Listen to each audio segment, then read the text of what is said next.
Olá pessoal, tudo bem? Vamos começar uma nossa quarta aula sobre Salmos. Vou já compartilhar com vocês aqui para a gente não perder tempo a nossa aula. E, irmãos, hoje o Salmo é especial, tá? Na verdade, o Salmo é extremamente conhecido, todo mundo já conhece esse Salmo, de cor até, mas é importante a gente conhecê-lo de uma forma mais abrangente, entender o que este salmo traz para a nossa realidade, para o século XXI, e como nós podemos visualizar Deus como nosso bom pastor. Jesus diz em João 10:10 que ele é o bom pastor. Deus se manifesta como nosso pastor, mas o que isso quer dizer? Quem vai nos responder isso é um garotinho de 13 anos, 14, 15 anos mais ou menos, sendo pastor de ovelhas na sua juventude e sendo um dos maiores reis de Israel na sua vida adulta, tá bom? Quem nada mais, nada menos do que o rei Davi. Primeiro, a gente precisa contextualizar você nesse salmo. Antes de a gente... Essa aula tem uma métrica própria, mas a gente precisa primeiro trazer você para esse sentimento do salmo, para essa ambientação, para esse momento em que o Salmo foi escrito. Alguns defendem, como por exemplo, um pastor que tem mais de 50 anos de ministério, Warren Wiersbe, e Absalão, seria na época de Absalão, a época da revolta, do filho de Davi, que Davi teria escrito o Salmo do Pastor, tá? Ou o chamado Salmo 23. Porém, outros autores, claro, o Warren Wiersbe se baseia em vários estudiosos, mas, de outro lado, tem uma outra corrente que diz, por exemplo, defendida por Rodrigo Silva, arqueologia, defendido por exemplo, N.T. Wright, por exemplo, que cita isso no seu livro de Salmos, que poderia ter sido escrito por Davi durante o seu período de adolescência, ou seja, durante o período em que ele vivia efetivamente como pastor de seu pai. E aí, obviamente, poderia ter sido propagado de forma mais famosa durante o período da perseguição de seu filho, Absalão, né, mostrando a dependência de Deus. Porém, não importa se Davi escreveu este salmo especificamente na adolescência ou na vida adulta. O que importa, principalmente, é o contexto desse salmo, o peso das palavras deste salmo e as comparações que são realizadas. Neste ponto, Deus é chamado de pastor. E mais do que importante, de um pastor pessoal. Davi se coloca na posição de ovelha desse Deus, que é o seu pastor. E aí a gente precisa entender a função do pastor e a função da ovelha. Como o pastor se comporta e como a ovelha se comporta. E neste salmo, de forma maravilhosa, Davi nos mostra como depender de Deus.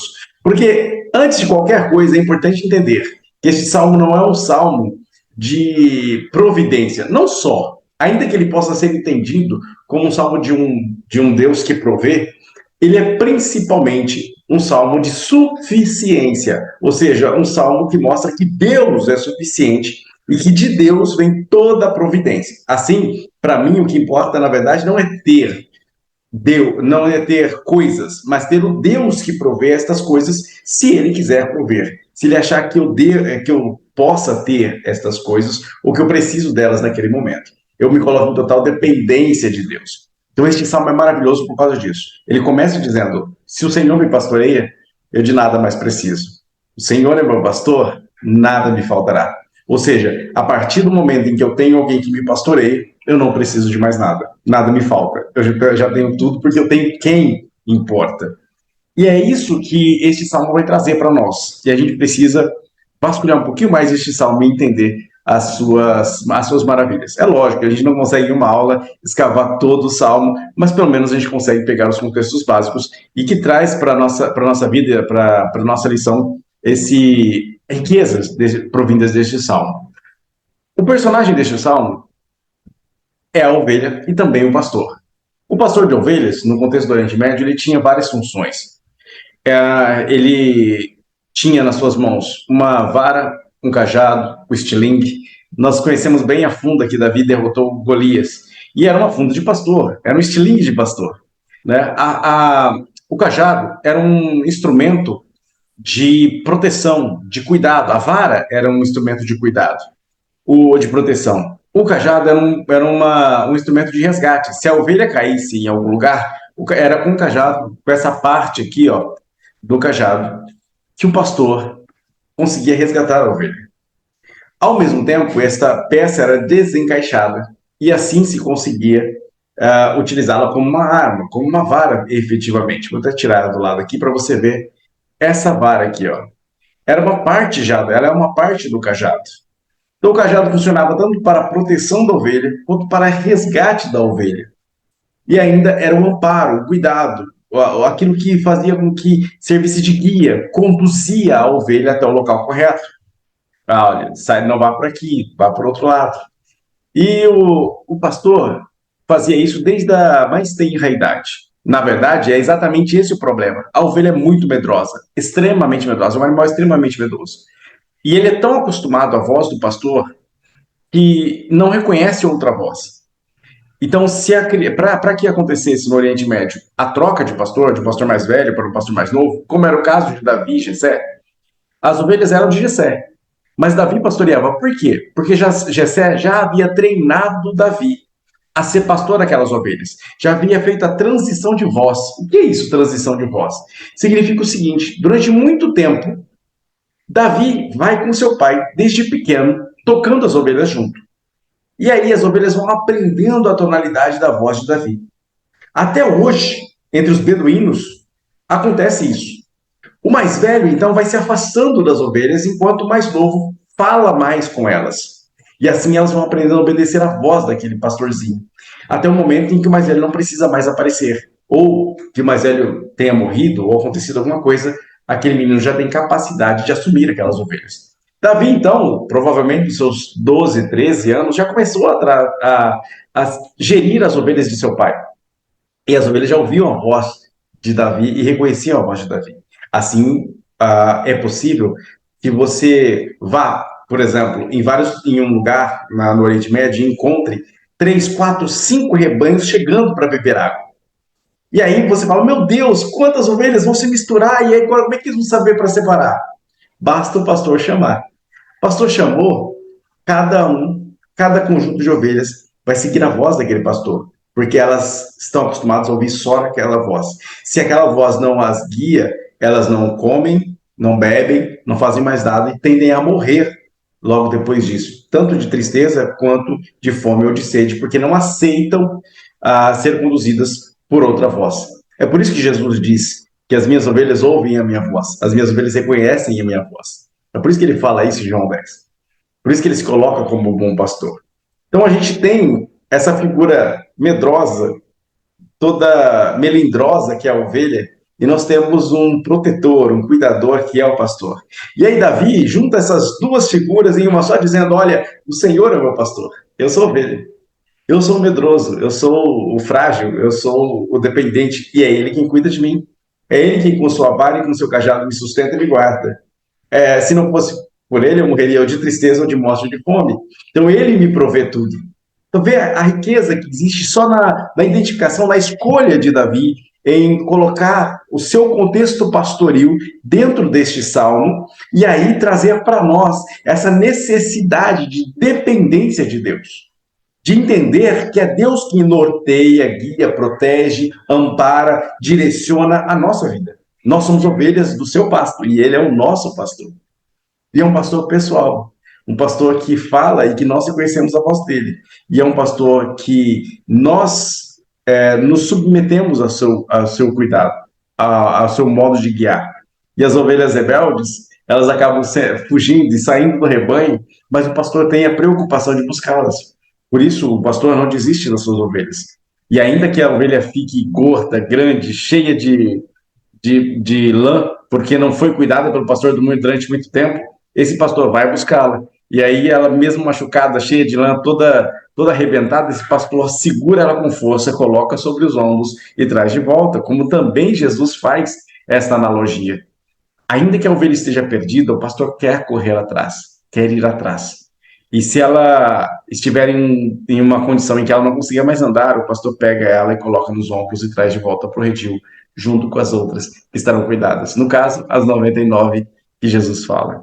Estarão cuidadas, bem cuidadas no redil, e aí ele traz a ovelha que estava perdida, toda machucada, toda cheia de lã, toda perdida, toda talvez doente, E aí ele que vai cuidar dela, mas antes ele carrega ela e aguenta o peso dela nos ombros. Então essa é a função de um pastor, e isso que Jesus fez.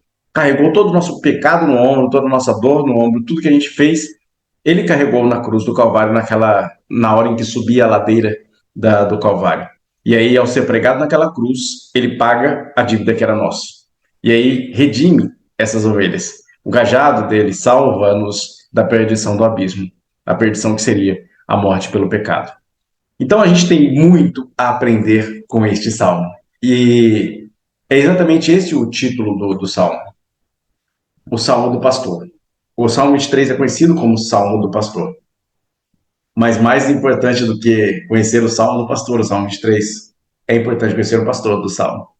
O Rodrigo Silva, numa das suas explicações do programa Evidências, inclusive já existe um canal muito legal, um vídeo muito legal dele falando sobre o Salmo 23 aqui, antigo já, em que ele conta essa história de uma disputa na rádio sobre quem poderia fazer a locução mais bonita do Salmo 23. Dentre todos os candidatos, com vozes maravilhosas, com um jeito fantástico de locução, alguém com uma voz muito fraca, ainda não tão primorosa como a dos outros locutores, faz a narração do Salmo e deixa todo mundo emocionado, ao ponto de que todos os juízes votam nesta pessoa. E aí o repórter não entende. Como pode? Todos foram tão maravilhosos, leram tão bem, mas como ele, com essa voz que não é boa, um senhor, como pode alguém tão desqualificado em relação aos outros causar tanta comoção na plateia, nos juízes, ao ponto de ser o mais votado? E aí ele recebe como resposta: olha, enquanto todos conheciam o salmo do pastor, este homem conhecia o pastor do salmo. Ele mostrou que conhecia o pastor do salmo. Então, antes da gente procurar saber e ter todo o conhecimento sobre o Salmo 23, é importante ter relação com o pastor traçado, identificado no Salmo 23. Esse é o primeiro desafio para nós jovens. Esse é o primeiro desafio para alguém que, por exemplo, está começando a vida, né, e está iniciando essa luta no dia a dia, começando a vida adulta, iniciando as grandes questões, as grandes dificuldades da vida.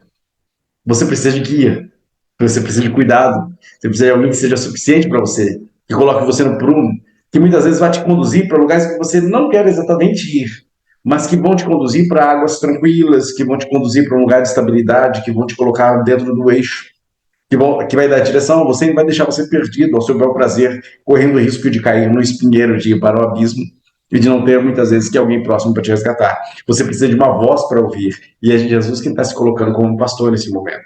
No Salmo 23, ele se coloca como pastor para que a gente possa entender o quanto ele quer ser o suficiente na nossa vida. E é essa suficiência que tem que preencher o nosso coração.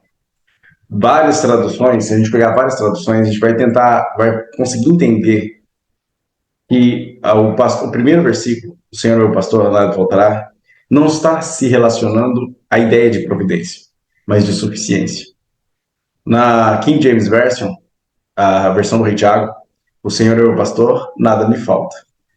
O Eterno é meu pastor, não preciso de nada. A mensagem, essa paráfrase, é muito boa também.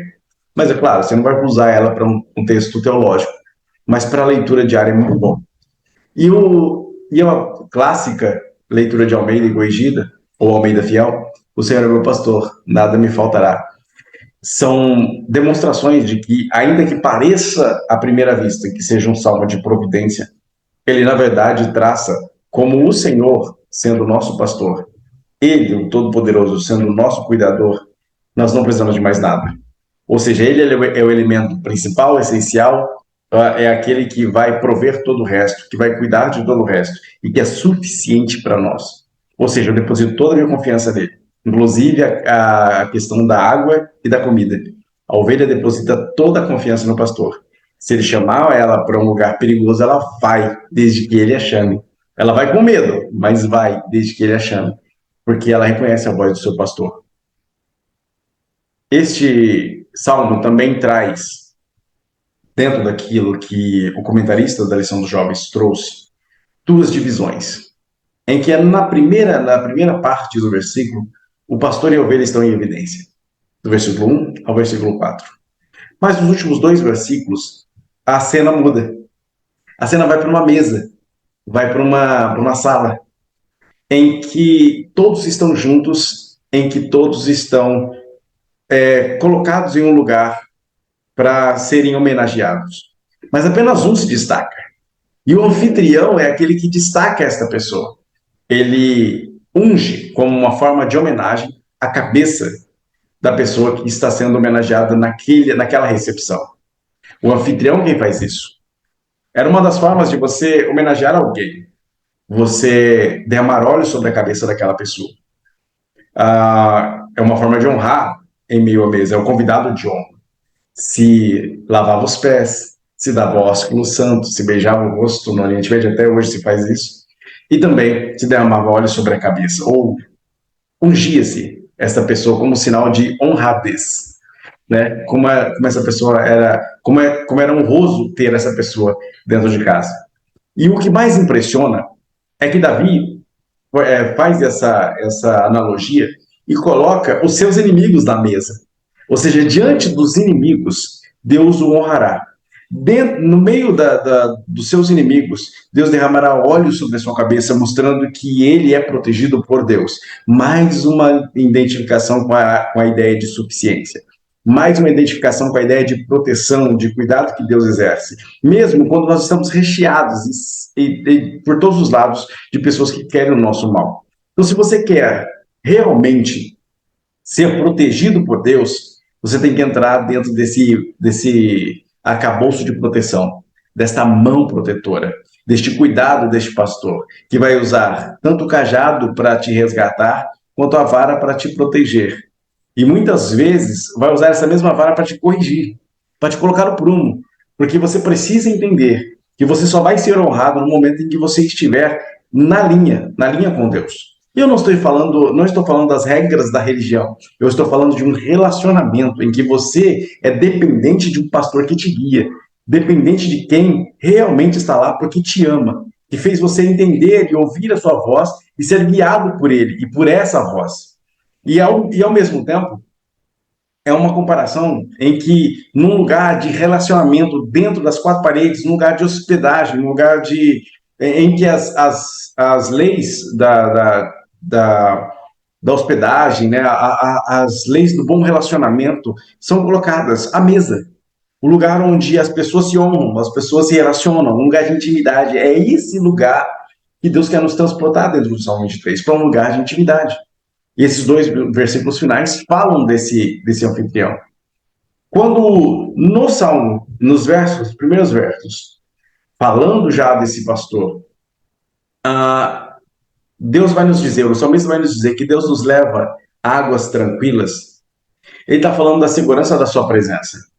Porque a cena é a seguinte: Davi pega suas ovelhas e precisa atravessar o deserto. E o deserto é terrível. Durante o dia, um calor imenso. Durante a noite, frio. Ele precisa atravessar o deserto no tempo certo para chegar no oásis ou no lugar em que há pastagem e águas frescas, antes que o calor intenso do dia acabe destruindo, queimando as ovelhas e deixando-as desorientadas. Ao mesmo tempo, ele precisa voltar no tempo certo, para que não pegue o frio da noite e as ovelhas também fiquem com muito frio. E ele também, lógico, sofra, além do perigo dos chacais, do perigo dos coiotes, do perigo dos lobos. Por isso, ele precisa cronometrar ida e volta, ou seja, ele precisa que as ovelhas confiem no seu modo de guiar. E aí ele vai pelo deserto e entra num lugar tranquilo. Lá, elas estão tão tranquilas com a presença do pastor que elas não vão direto para a relva verde comer ou vão direto para a água beber, mas esperam. Tem um pastor que cuida. Então ele vai saber a hora que a gente deve beber água. Ele vai saber a hora em que eu posso comer. Então eu estou satisfeito nele. Sendo satisfeito nele, é ele quem vai dizer a hora em que eu devo comer a relva fresca. Então eu atravessei o deserto, estou morrendo de fome, mas eu cheguei na relva fresca e espero o pastor ordenar que eu coma. Olha só como é o véu de dependência e como a presença do pastor traz a segurança para a ovelha, ao ponto dela ver a relva fresca, dela ter fome e mesmo assim não comer, sentar-se sobre a relva fresca, até que a ordem do pastor, até que a voz do pastor possa conduzi-las para comer a relva. E aí ele canta uma música para elas. Um dos instrumentos do pastor era a flauta. Inclusive, no tempo grego existia um personagem mítico chamado Pan, que tocava a flauta para encantar as pessoas e as ninfas, principalmente. Portanto, o pastor era essa figura que cantava, que tocava, que fazia salmos, que salmodiava, para que as ovelhas decorassem a sua voz e fossem guiadas por ela. Então, se de repente as ovelhas ficassem meio perdidas, ele cantava a música e as ovelhas iam se guiando pela voz, pelaquela música que ele estava cantando. É bonito de você ver um pastor guiando um grupo de ovelhas e ele cantando na frente e as ovelhas seguindo a voz dele. É assim que devemos ser com o Senhor. Ele vai dizendo o que a gente deve fazer e a gente vai se guiando pela voz dele. E a segurança da presença dele que faz com que, mesmo que no meio do deserto, que eu esteja no meio do deserto, num calor escaldante, ou recheado de lobos ao redor, cheio de coiotes correndo, dando risco à minha vida, mesmo assim, eu estou em águas tranquilas, porque o Senhor me conduziu até elas. Ou seja, no meio de um lugar terrível, no meio de uma sociedade cruel, no meio de uma dificuldade tão grande, eu consigo achar lugar tranquilo com a presença de Deus. Essa segurança que me faz repousar, mesmo quando a ansiedade me faz querer ir direto e fazer as coisas e atropelar tudo. É a segurança da presença do Senhor que me faz esperar o momento certo, em que a voz dele me guie a fazer aquilo que eu devo fazer. Os versículos finais que falam deste momento de relacionamento em que Deus já não é mais apresentado como pastor e nós como ovelhas, mas nós como convidados e ele como anfitrião, nós nos colocamos dentro da casa e somos reconhecidos por ele, reconhecidos como pessoas, como amigos, como um lugar de relacionamento. Nós passamos a habitar, e é isso que o salmista diz nos versos finais: eu habitarei na casa do Senhor. Ele está falando de relacionamento. Eu não só passarei para ser alguém que vai, passa, conversa com Deus e vai embora. Mas não, eu habitarei na casa do Senhor, serei cercado pela bondade dele, passarei a ser adotado por ele. E é isso que aconteceu com Jesus na cruz. Através do sacrifício de Cristo, nós, gentios, povos das nações, passamos a ser adotados, filhos adotivos de Deus. Então, a gente não é mais um filho por criação, um filho unigênito, a gente não é filho unigênito, Jesus é. A gente não é filho por criação, os anjos são. Nós não somos filhos por eleição, Israel é, mas nós somos filhos por adoção. Nós somos a igreja que fomos adotados por Deus através do sacrifício de Cristo. E nesse momento é que nós passamos ao grau de intimidade, de entrar dentro da casa e ficar. É o momento em que Davi comemora o fato de habitar na casa do Senhor por longos dias, ou nas melhores traduções, para sempre. Cercado da bondade e da benignidade do Senhor, sendo reconhecido com o óleo da unção. Nós podemos aí trazer para o nosso contexto pentecostal que esse óleo da unção é o Espírito Santo que está sobre a nossa cabeça. Mas nós podemos entender que também é um grau de honradez e relacionamento, não pelo que nós merecemos, mas porque ele é um bom anfitrião, porque ele sabe como receber bem, ele sabe como proteger e cuidar daqueles que ele trouxe para dentro da sua casa. Por isso, comemoremos o Salmo 23, porque é um salmo de relacionamento, é um salmo em que a gente passa a conhecer Deus. E é por isso que Jesus usa tanto a figura pastoril, mas também usa a figura do casamento. Olha as alianças aqui. A figura da ideia de conhecer a Deus intimamente, ser conhecido dele de forma íntima. Por isso, te convido a reprisar o Salmo 23, a lê-lo mais de uma vez e a observar como Deus te trata como ovelha, como ele nos trata como filhos amados. Então, volto a te convocar. Próxima aula, a gente fala sobre um próximo salmo. Recomenda esse canal para os amigos. Se inscreve se você não é inscrito e compartilhe com mais pessoas para poder conversarmos sobre este salmo tão maravilhoso e sobre os outros salmos que virão nas outras lições. E eu espero você lá. Amém? Deus abençoe.